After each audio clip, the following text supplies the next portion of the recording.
علماء کہتے ہیں کہ سورہ قریش مکہ میں اس وقت نازل ہوئی جب مکہ کی سردار اپنی دولت کا گھمنڈ دکھا کر آپ صلی اللہ علیہ وآلہ وسلم کی مخالفت کرنے لگے۔ وہ آپس میں ایک دوسرے سے کہتے کہ سمجھ نہیں آتا، اگر اللہ کو پیغمبر چننا ہی تھا تو قریش کے کسی امیر سردار کو چن لیتا، پوری مکہ میں بنو ہاشم کا یہ مفلس شخص ہی کیوں؟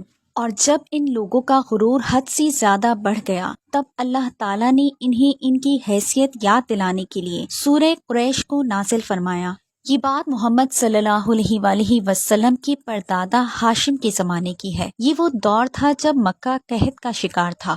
مکہ کی آبادی کم تھی مگر لوگ بھوک سے بلک رہے تھے۔ ان کی ہر سانس اپنے آپ میں ایک سوال تھی۔ یہ وہ دور تھا جب لوگ ابراہیم علیہ السلام کی سکھائی ہوئی توحید کو بھول چکے تھے۔ مکہ شرک اور بت پرستی کا گڑھ بن چکا تھا۔ کعبہ کے اندر اور اس کے آس پاس 360 بتوں کو رکھ دیا گیا تھا۔ دن رات لوگ ان بتوں کی پوجا کرتے، انہیں اللہ تک اپنی بات پہنچانے کا وسیلہ سمجھتے۔ یہ زمانہ اتنا مشکل تھا کہ لوگوں کو خوابوں میں بھی روٹیاں نظر آتی۔ وقت اپنی رفتار سے بہتا رہا۔ مکہ والے دیوتاؤں کی پوجا کرتے رہے۔ وہ اپنی دیوتاؤں سے دن رات بھیک مانگتے، ان کی عبادت کرتے، مگر ان کا کوئی دیوتا کام نہ آیا۔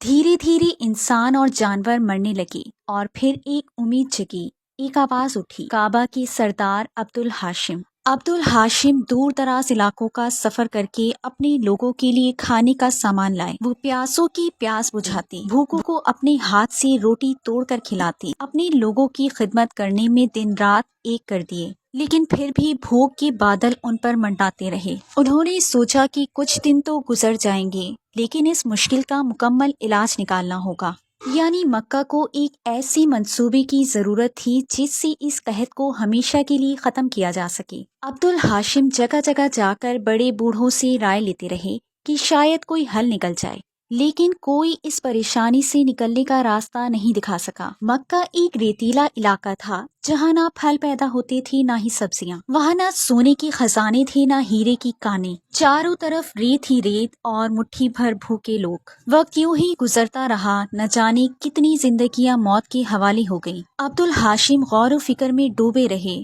اور پھر ایک دن انہیں خیال آیا کہ مکہ والوں کی سب سے بڑی طاقت اللہ کا گھر کعبہ ہے، اور اسی کعبہ کا نام استعمال کر کے وہ مکہ کا پہلا تجارتی سفر کریں گے۔ انہوں نے اپنے لوگوں میں اعلان کیا کہ ہم کاروبار کریں گے، سردیوں میں یمن کا سفر کریں گے اور گرمیوں میں سیریا کا۔ اس اعلان کو سن کر مکہ والوں کے ہوش اڑ گئے، کیونکہ آج تک کسی نے ایسی بات نہیں سوچی تھی۔ عبد الحاشم کا یہ اعلان اصل میں موت کا پیغام تھا۔ لوگوں نے کہا کہ یہ پاگل پن ہے، شام ہوتے ہی ڈاکو ہمارا سارا مال لوٹ لیں گے اور ہمیں ختم کر دیں گے۔ لوگوں کی باتیں سن کر عبد الحاشم مسکرا دیے۔ انہوں نے لوگوں کو سمجھایا کہ پریشان ہونے کی کوئی بات نہیں ہے، ہم بیت اللہ کے محافظ ہیں، ہم پر کوئی ہاتھ نہیں ڈال سکتا۔ اس زمانے میں کعبہ میں جن 360 بتوں کو رکھا گیا تھا، یہ الگ الگ علاقے اور الگ الگ قبیلوں کے بت تھے، اور ہر قبیلہ اپنے بتوں کی پوجا کرنے سال میں ایک مرتبہ مکہ ضرور آتا تھا۔